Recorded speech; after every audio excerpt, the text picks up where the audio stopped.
Hello, this is Anne-Marie and it's TipTop Tuesday, and today is March 14th, 2018. The topic today I should invite some friends, just a sec. And while I'm inviting friends, I will talk a little bit about what the topic is going to be today. And what the topic today is about how we pamper ourselves. One of the things that I've been noticing is that people are forgetting that there's so many other ways to pamper ourselves. And for instance, yesterday I went to Owen Beach with a friend, and McNamara. And we walked along the beach and heard the water, and that was such a pamper. And I made a video of it because I wanted to share that pampering with other people, my friends, and you also. So it is on my feed. And then a beautiful picture of the water and Mount Rainier also. And if you were my grandma's generation, hi Joseph, you would be calling it Mount Tahoma. But they named it after a captain, Rainier instead. Talking about Mount Rainier in the Northwest. So the topic today is about how we nurture ourselves. And one of the ways we can nurture ourselves is surrounding ourselves with people that are loving and that love us and we love them. For me, one of the easiest ways to be around loving people is around history. If I've known these people for many years, grew up with them, then they know how I am. They know my idiosyncratic ways, and they know my gifts. They just know who I am. And there's a frankness and an honesty of the heart that comes with that when you know people so well. The familiarity of it all.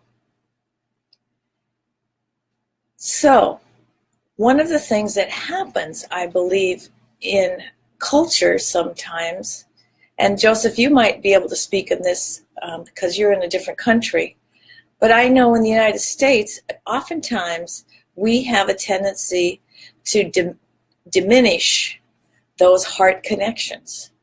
And it's those heart connections that remind us about who we are and why we are on this planet.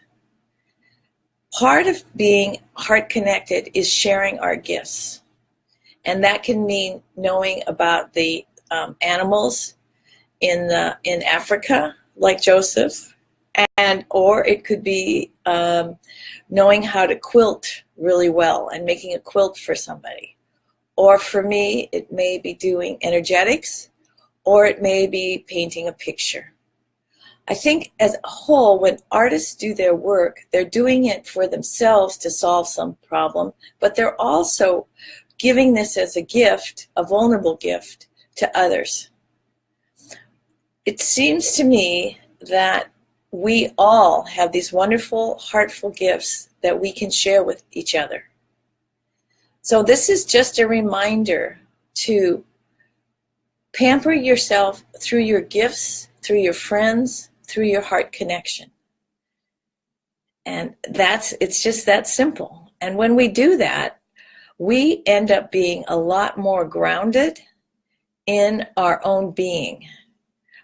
We can root easier to the earth when we are earthbound and loving others and sharing our talents is exactly like, Gabby just got on. Gabby's a musician. I'm talking about how we all have talents and we share them with others. And part of it is because we enjoy doing it, but also because Randall's on too. This is really great. Hi, I'm talking about how we pamper ourselves through our arts. Don't you love it? Anyway, so one of the things that we do, we play our music for ourselves, we work on it, our talent, or we do our art. I was talking about my art in this case. And Joseph works with animals in Kenya. And he also does other things. But one of the things that we do is we want to share our gifts with others. When we do that, in a sense, we're being very vulnerable. But we're also, it's a way to pamper ourselves. And it's a way to pamper ourselves because we feel really good about it. We feel good about sharing who we truly are. There's a certain vulnerability whenever you go out and reveal your true nature, your true self. And it comes through art, music, any of these things. Just actually going down the street and saying hi to somebody and smiling. You know, but the most important part is that we acknowledge who we are and what we can do. Because what happens is we downplay our own open-heartedness when we do things, and that's not helping. When we work together as a team, sharing our gifts with each other, then we are working in a cooperative spirit. We're feeling so much better when we can be cooperatively caring about each other. And we all know that. So this is just a gentle reminder. And St. Patrick's Day is coming up Saturday. And this is my Irish cup made by my friend Sarah McKenna. And she makes pottery. And this is her cups that she sent me. And that's it. Have a dazzle of a day. Have a great St. Patrick's Day if you're celebrating. And share your gifts with love and recognize how that nurtures you also. Okay, pamper, pamper. Bye.